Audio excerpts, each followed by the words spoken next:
Bismillahirrahmanirrahim. Segala puji bagi Allah yang menjadikan malam dan siang silih berganti, ganti detik ke detik, memetik menit ke menit, putaran jam ke jam, melewati hari demi hari, melaju menuju minggu ke minggu, berjalan bulan ke bulan, sampai ujung hitungan tahun lalu, maju ke tahun baru. Sebagai ibroh atau pelajaran bagi orang yang ingin mengambil pelajaran atau orang yang ingin bersyukur. Salawat dan salam semoga tercurah melimpah kepada suri tauladan kita, Rasulullah Muhammad sallallahu alaihi wasallam, hambanya yang pantang mundur untuk bersyukur, dan utusannya yang mengajarkan bagaimana berjalan di atas roda-roda kehidupan dengan tegar dan sobar dengan segala ikhtiar, meskipun penuh tantangan dan rintangan. Di dalam melajunya waktu terdapat lembaran-lembaran pelajaran yang berharga atau hina. Bagi orang yang mau merenungkannya, tidak ada lantunan tahun berlalu dan tidak pula satu bulan pun menyingkir, melainkan dia menutup lembaran-lembaran peristiwanya saat itu, pergi abadi dan tidak kembali. Jika baik amal insan pada masa tersebut, maka baik pula balasannya. Namun jika buruk, penyesalanlah yang mengikutinya.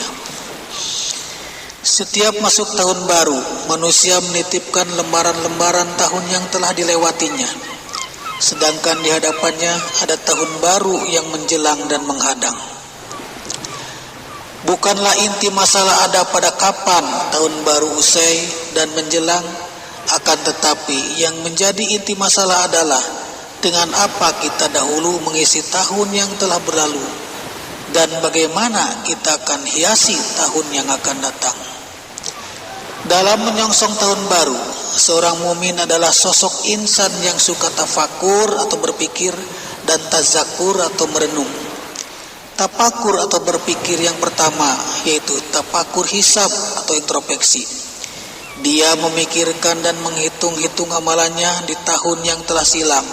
Lalu dia teringat atau tazakur akan dosa-dosanya, hingga hatinya menyesal, lisannya istighfar, memohon ampun pada Sang Maha Pengampun.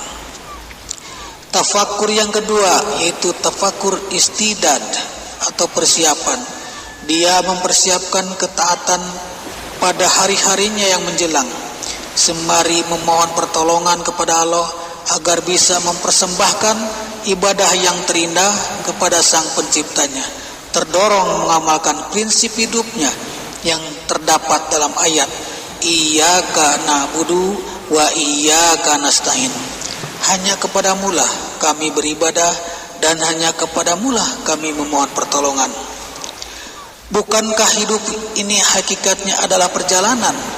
Rasulullah Muhammad sallallahu alaihi wasallam bersabda, "Kullu nasi yagdu babayiun nafsahu, pamutikuha au mubikuha." Setiap manusia adalah berusaha, maka ada orang yang menjual dirinya sehingga membebaskannya atau menghancurkannya. Hadis riwayat Imam Muslim.